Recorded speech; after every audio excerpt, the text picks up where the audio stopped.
मैं चाहता यह हूं एक बार सारे लोग हाथ उठाकर जोरदार तालियों के साथ बुलाएं श्री चरणजीत चरण। बहुत बहुत शुक्रिया मनवीर भाई। आप सभी को प्रणाम करता हूं। विदिशा में पहली बार आने का सौभाग्य प्राप्त हुआ है। कविता दरअसल है क्या, यहाँ से 4 पंक्तियां समर्पित करता हूँ। जी भाई।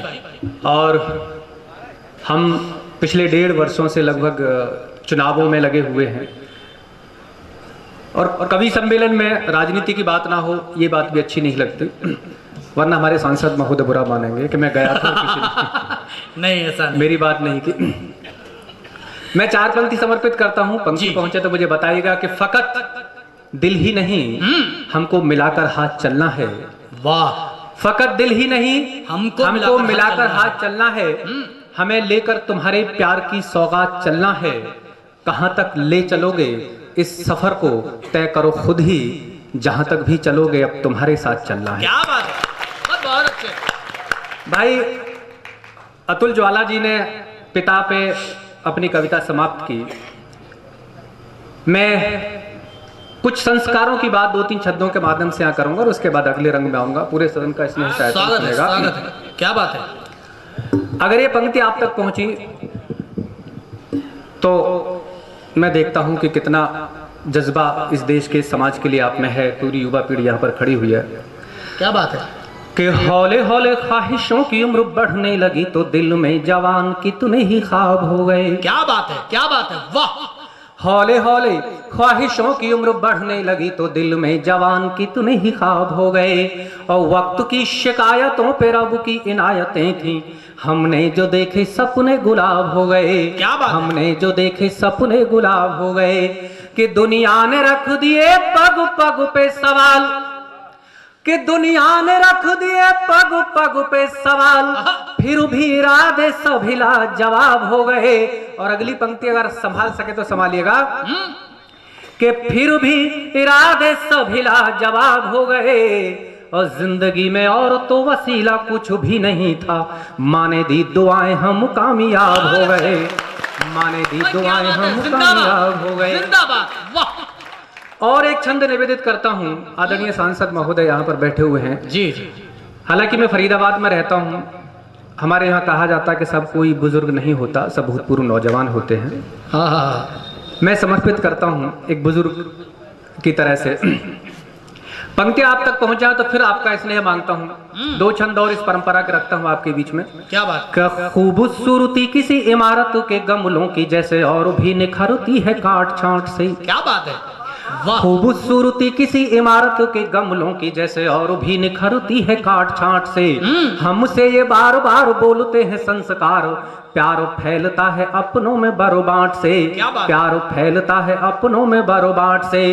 कि हौले हौले घूंट घूंट दिल में उतरती है, कि हौले हौले घूंट घूंट दिल में उतरती है जल की सुगंध जैसे मिट्टी वाले माट से। कि जल की सुगंध जैसे मिट्टी वाले माट से।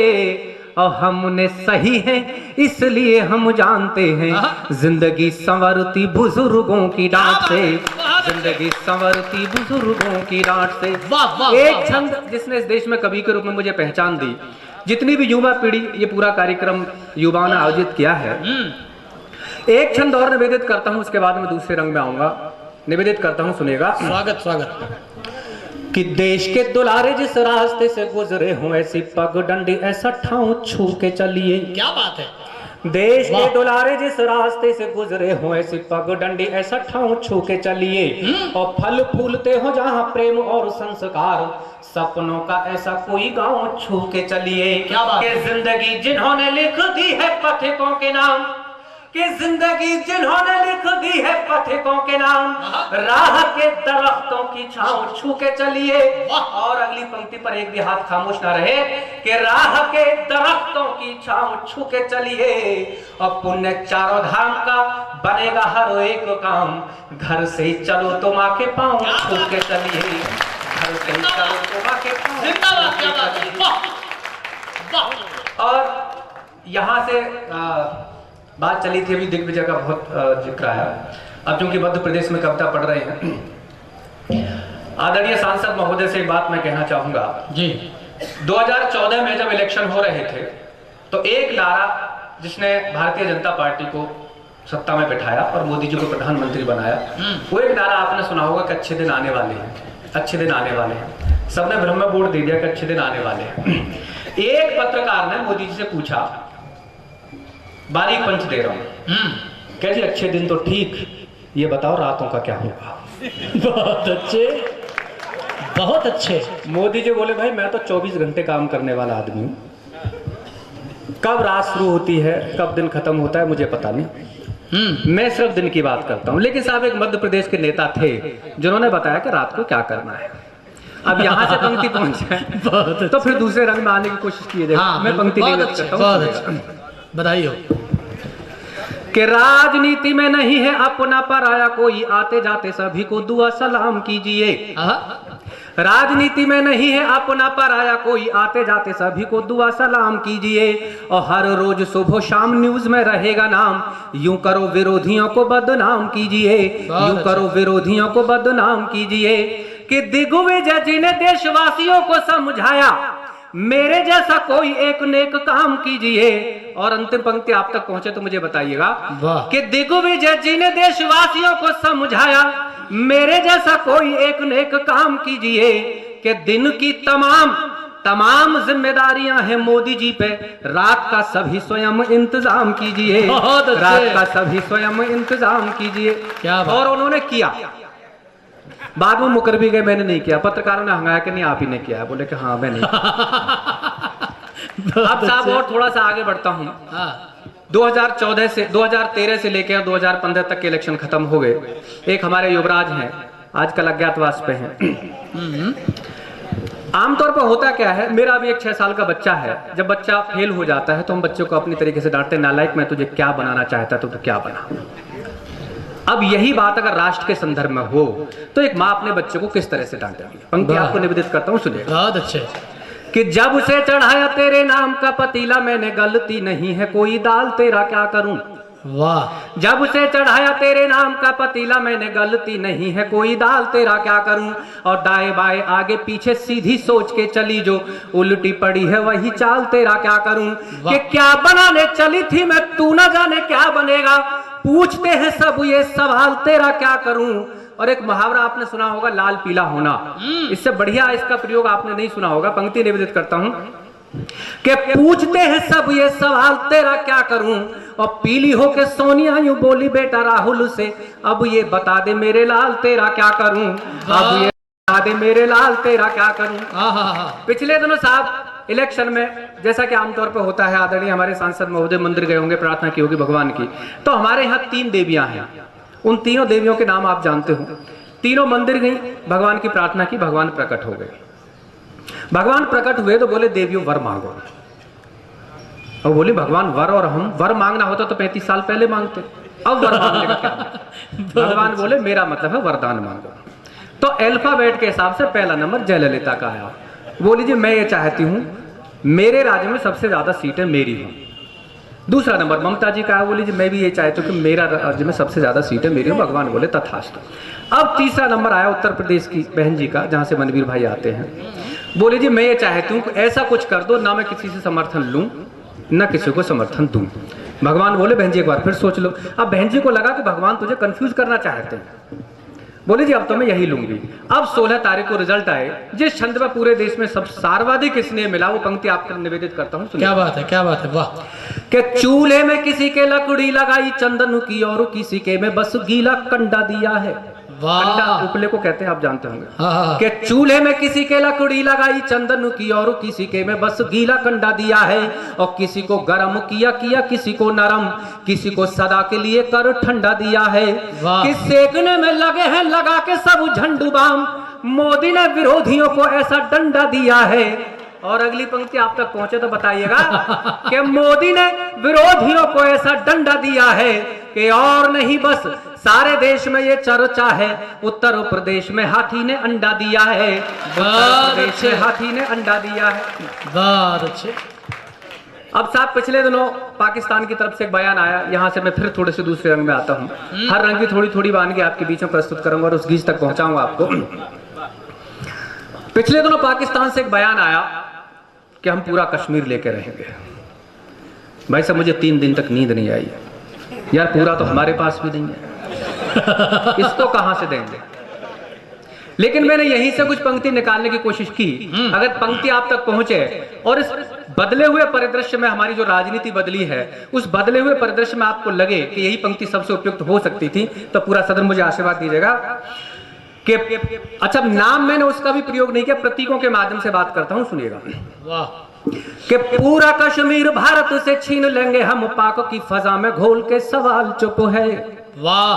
पूरा कश्मीर भारत से छीन लेंगे हम, पाक की फजा में घोल के सवाल चुप है। और तेज आंधियों में किसी जलते पतंगे जैसा जो हुआ था चंद लम्हों को लाल चुप है, जो हुआ था चंद लम्हों को लाल चुप है। कि जाने क्या कमाल हुआ है कि सरहद पार बोलता नहीं है कोई फिलहाल चुप है।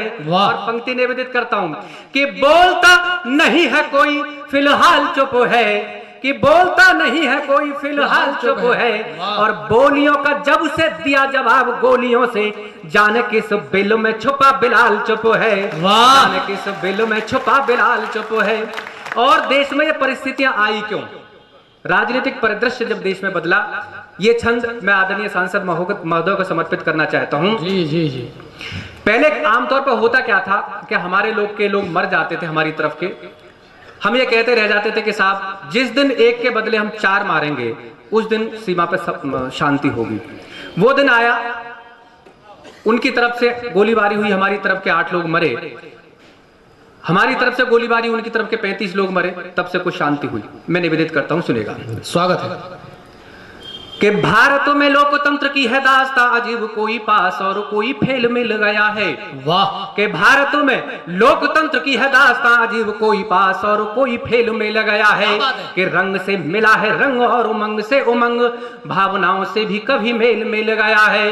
कि पर सदियों के तप का ये फल दुश्मनों डालेगा जो आपको नकेल मिल गया है। क्या बात है। और मेरे सुर में स्वर मिलाने की कोशिश करना कि डालेगा जो आपको नकेल मिल गया है। और वार का जवाब तो प्रहार से मिलेगा, क्योंकि भारत को दूसरा पटेल मिल गया है, भारत को दूसरा पटेल मिल गया है, भारत को दूसरा पटेल मिल गया है। जब हमारी तरफ के 8 शहीद हुए और उनकी तरफ के 35 मरे, तो ये शिकायत अमेरिका से की पाकिस्तान ने। अमेरिका ने पाकिस्तान को जो जवाब दिया वो आज तक किसी को पता नहीं है। वो छंद निवेदित करता हूं कि जो लाल किले से 3 बार जिस छंद की वंशमोर हुई, मैं चाहता हूं कि पंक्ति आप तक पहुंचे तो वही इसने और वही आशीर्वाद मुझे दीजिएगा। मैं पंक्ति निवेदित करता हूं, सुनिएगा। अमेरिका ने पाकिस्तान से क्या कहा कि जाने किस बुरी घड़ी में हुआ जन्म तेरा, कुंडली में कोई अभिशाप बैठ गया है।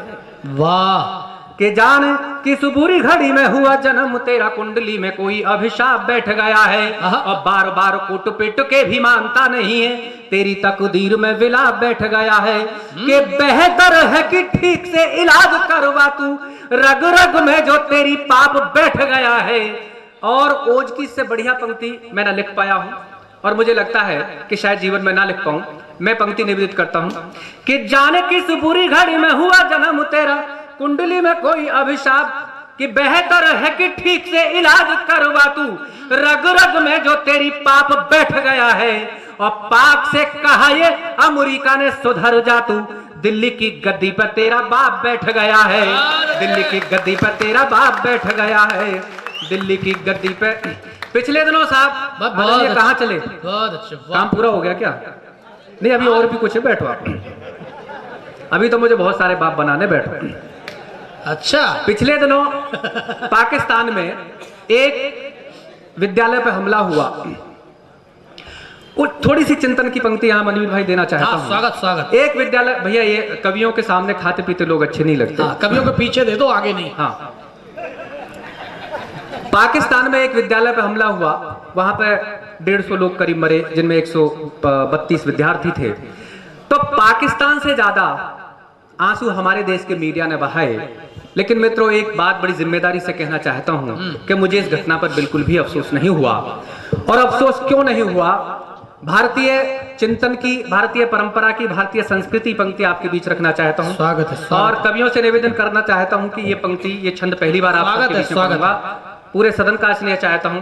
अगर आपको लगे कि कहीं मैं बेहतर कहने की कोशिश की है तो पूरा सदन आशीर्वाद दीजिएगा। सुनिएगा कि जिनको थी सदियों की फिक्र उन्हें पलकों पे बहता हुआ एक एक पल डांटना पड़ा। क्या बात है। वो घटना याद कीजिएगा और भारतीय मीडिया के आंसू याद कीजिएगा और मेरा चिंतन याद कीजिएगा। मैं थोड़ा सा सीरियस होना चाहता हूँ, पंक्तियां निवेदित करता हूँ। स्वागत स्वागत। एक निवेदन है, जिनको संवाद ना करें। हाँ, थोड़ा सा आप बैठ जाइए। कार्यक्रम आपका, अगर आप ही संवाद करोगे तो दिक्कत हो जाएगी। आप थोड़ा सा यहाँ बैठ जाइए। एक काम, जितने भी टीम के लोग हैं वो उन सबसे निवेदन, यश जी सब इधर आ जाओ, सब इधर बैठ जाओ। आइए उधर जितने बैठ, इधर आ जाओ, इधर बैठ जाओ सब लोग। आ जाओ इधर, आ जाओ, आ जाओ, आ जाओ, सब आगे आगे बैठ जाओ। और थोड़ा सा बातचीत न करें बस, केवल। हाँ भाई। कि जिनको थी सदियों की फिक्र उन्हें पलकों पे बहता हुआ एक एक पल डांटना पड़ा।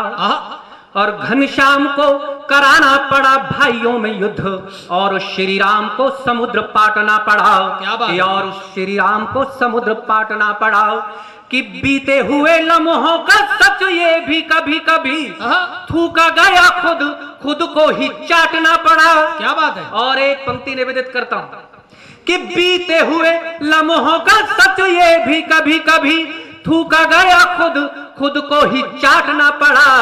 और हमें बार बार यही गीता ने सिखाया सार, जिसने जो बोया उसे वही काटना पड़ा। जिसने जो बोया उसे वही काटना पड़ा। क्या बात। जिसने जो बोया उसे वही काटना पड़ा। बहुत अच्छे, बहुत अच्छे।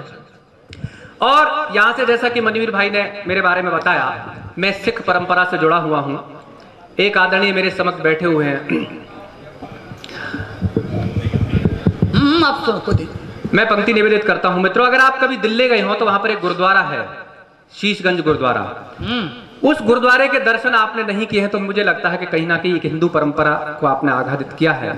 मैं चाहता हूं जब भी आप दिल्ली जाएं तो गुरुद्वारे के दर्शन जरूर करके आइएगा। मैं इस गुरुद्वारे का इतिहास 4 पंक्तियों में निवेदित करता हूं, सुनिएगा। स्वागत है, स्वागत है।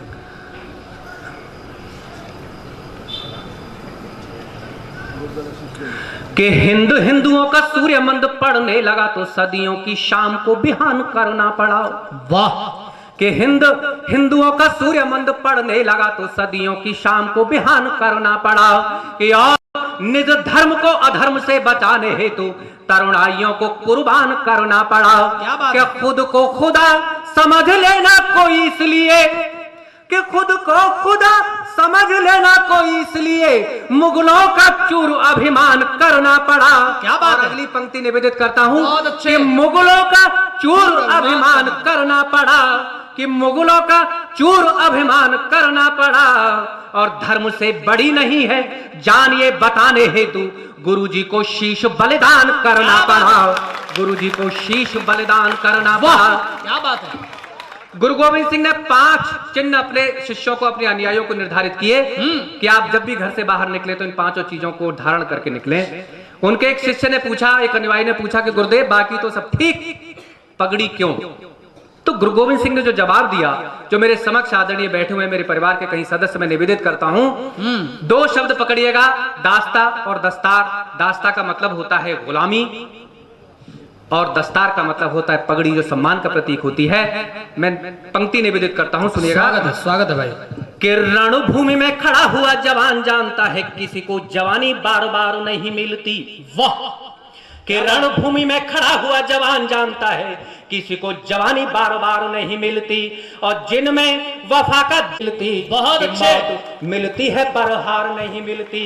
कि इतिहास में यही लिखा है स्वाभिमानियों ने, कि इतिहास में यही लिखा है स्वाभिमानियों ने, एक क्षण जिंदगी उधार नहीं मिलती।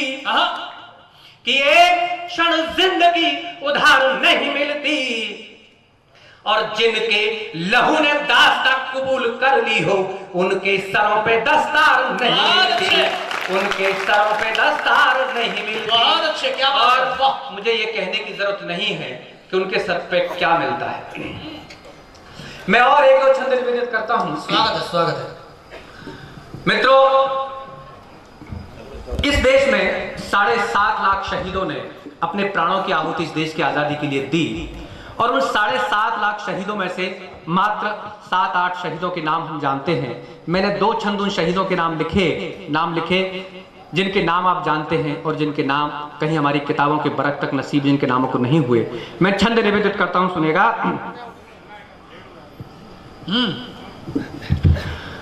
कि करके तमाम जिंदगी की नींद कुर्बान की तूने ही सपनों को हार से बचा लिया।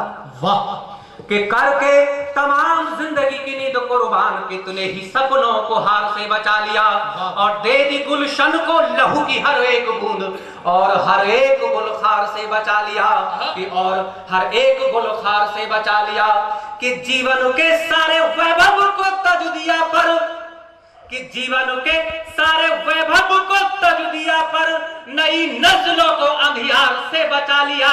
और तालियां उन शहीदों के सम्मान में बजाना कि और नई नस्लों को अंधियार से बचा लिया और शत शत वंदन नमन वे शहीदों तुम्हें देश को गुलामी के गुबार से बचा लिया। देश को गुलामी के गुबार से बचा लिया। दोनों हाथ खाकर चांद सितारे वाले शहीदों के लिए क्या बात है। वाह वाह वाह वाह। और एक छंद, जिस छंद पर सर्वाधिक प्रेम लाल किले पर मुझे मिला वो छंद आपको निवेदित करता हूं मित्रों। बहुत अच्छे। उन शहीदों के नाम जिनके नाम कहीं किताबों की बरक में नहीं आ पाए, मैं निवेदित करता हूं, सुनेगा।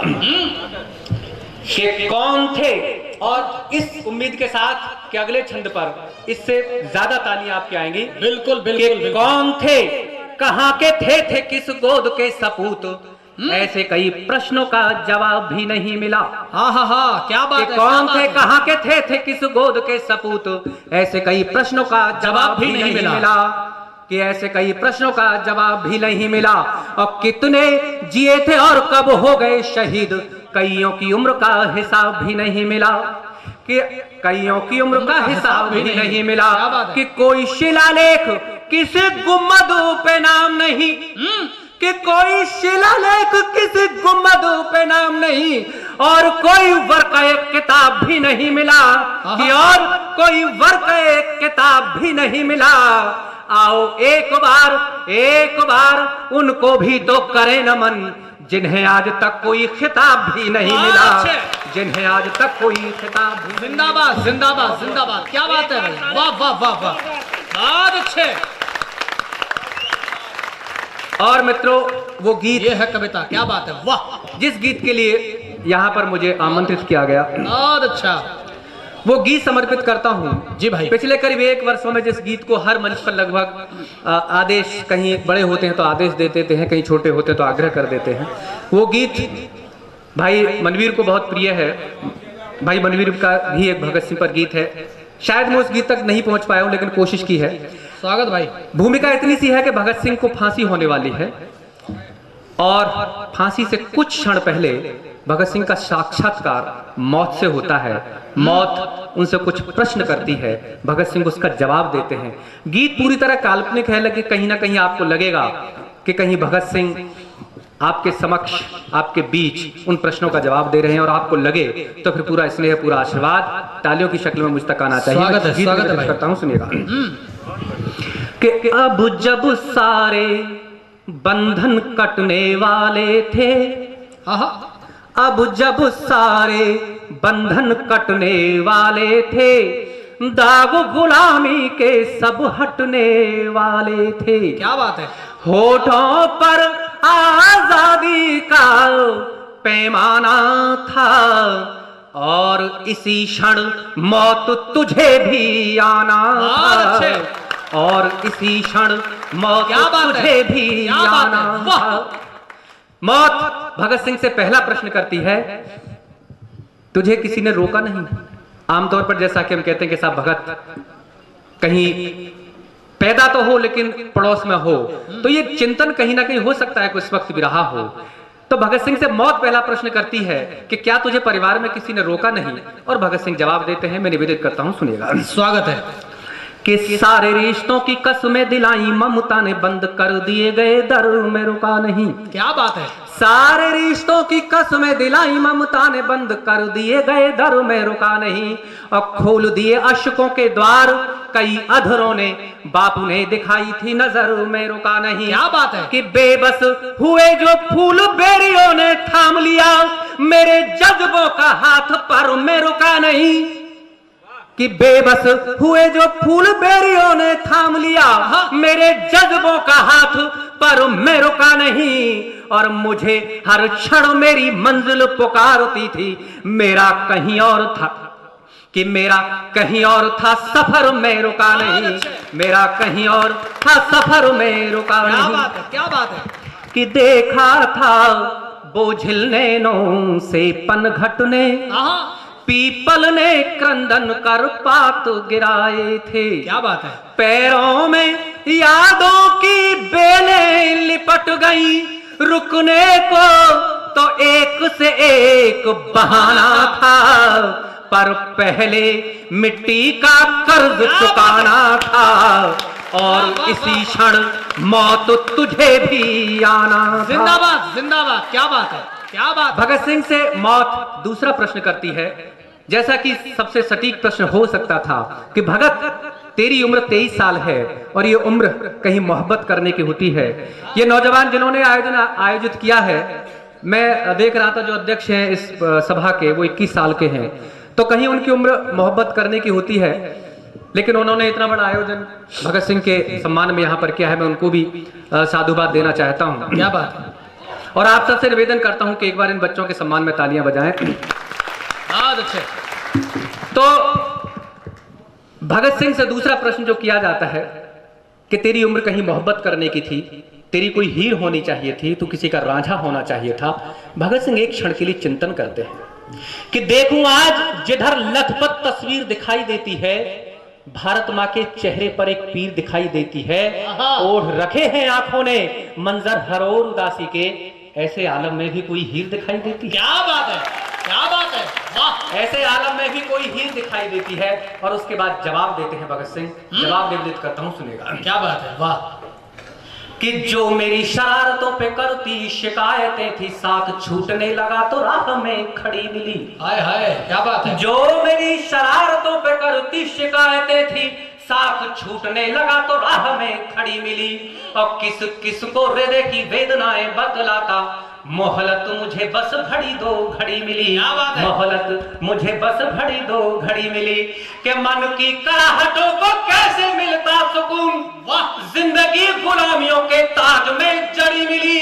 और अगली पंक्ति निवेदित करता हूं कि जिंदगी गुलामियों के ताज में जड़ी मिली, और बेड़ियां प्रलोभनों की कैसे रोकती कदम, मुझको विरासतों में सोच ही बड़ी मिली, मुझको विरासतों में सोच ही बड़ी मिली। कि दीप दिवाली के होली के रंगों ने करी याचना बचपन भरी पतंगों ने, बैसाखी के ढोल फजा में गूंजे थे, मन का क्या किस दरिया में बह जाना था, पर पहले मिट्टी का कर्ज चुकाना था, और इसी क्षण मौत तुझे भी आना था। क्या बात है। तीसरा और सबसे महत्वपूर्ण प्रश्न जो भगत सिंह मौत से करती है कि इतनी जल्दी क्या थी जो तूने असेंबली पे बम फोड़ दिया, इस लड़ाई को लड़ने के और भी तरीके हो सकते थे। कहीं आपने चिंतन किया हो, भगत सिंह को पढ़ा हो, तो एक बात आपके बीच में कहना चाहता हूं कि भगत सिंह को फांसी इसलिए नहीं दी गई कि उन्होंने असेंबली में बम फोड़ा था, बल्कि भगत सिंह को फांसी इसलिए दी गई थी क्योंकि भगत सिंह ने इस देश को एक चिंतन दे दिया था कि इस देश पर अधिकार हमारा होना चाहिए। पहला नारा जो इस देश की आजादी का दिया था कि हमें पूर्ण स्वराज चाहिए, वो भगत सिंह ने दिया था। बिल्कुल। भगत सिंह को अंग्रेज जान गए थे कि आदमी खतरनाक है आने वाले समय में, इसलिए फांसी दी गई थी। पंक्ति निवेदित करता हूं, भगत सिंह से पहला प्रश्न किया जाता है कि तूने असेंबली पे बम क्यों फोड़ दिया। भगत सिंह फिर एक क्षण के लिए चिंतन करते हैं कि ढूंढ तो रहा हूं इस हृदय की वेदना का, मिलता नहीं कोई निदान और क्या करूं। ढूंढ तो रहा हूं इस हृदय की वेदना का, मिलता नहीं कोई निदान और क्या करूं। जिंदगी में सहे अपमान चाहता हूं मेरी मौत पे लिखा हो, स्वाभिमान और क्या करूं, मौत पे लिखा हो स्वाभिमान और क्या करूं, कि मुझको मां भारती के कण कण से है प्यार, इसके सिवाय बलिदान और क्या करूं, और नहीं कुछ जान अपनी है इसलिए दे रहा हूं देश पे मैं जान और क्या करूं। क्या दे बात रहा है? हूं देश पे क्या मैं बात जान और क्या करूं। और उसके बाद जवाब देते हैं, जवाब आपके बीच रखता हूं, सुनिएगा। कि देख दशा भारती की आंखें सूखने लगी तो पलकों की पोर पोर को निचोड़ना पड़ा। वाह। कि देख दशा भारती की आंखें सूखने लगी तो पलकों की पोर पोर को निचोड़ना पड़ा। और चीख जब मन की सुनी नहीं गई तो फिर मजबूर तन को भी मौन तोड़ना पड़ा। कि मजबूर तन को भी मौन तोड़ना पड़ा।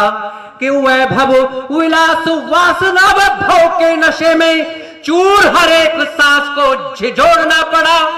और वो एक पंक्ति जिसके लिए गीत लिखा गया कि वैभव विलास वासना भव के नशे में चूर हर एक सांस को झिझोड़ना पड़ा। और जब कोई और राह दिखलाई नहीं दी तो मुझको असेंबली में बम फोड़ना पड़ा।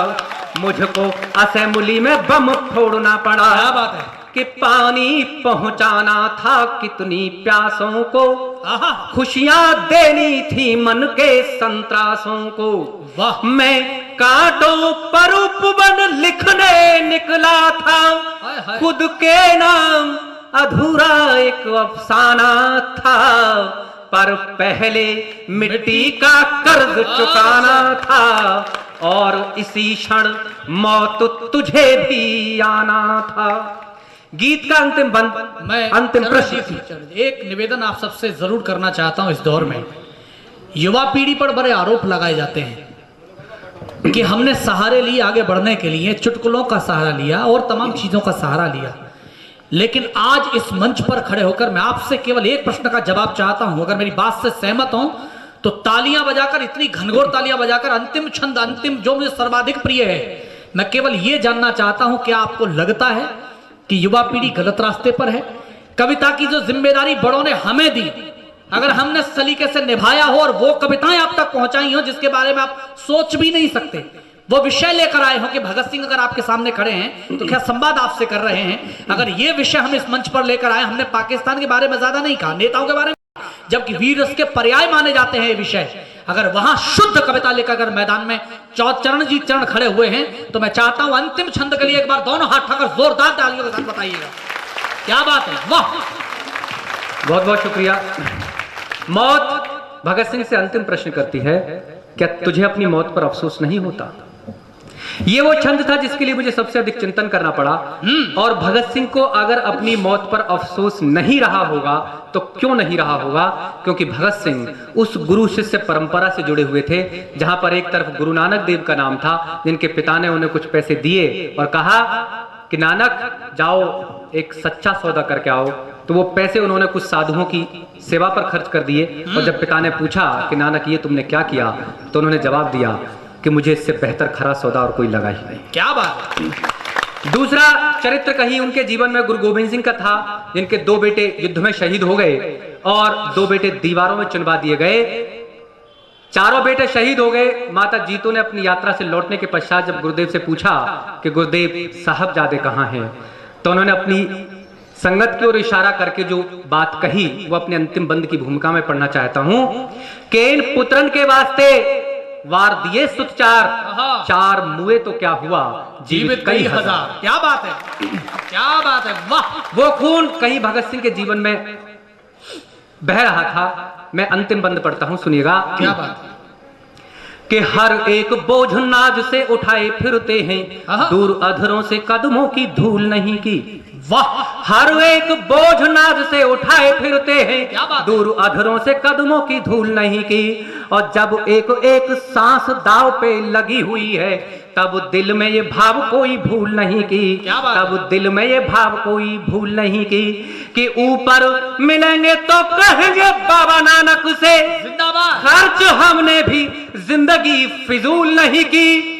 कि खर्च, और अंतिम बंद प्रस्तुत करता हूं कि खर्च हमने भी जिंदगी फिजूल नहीं की। और गुरु गोविंद से जाकर बताएंगे ये हमने किसी की दास्तां कबूल नहीं की, जिंदाबाद। हमने किसी की दास्तां कबूल नहीं की।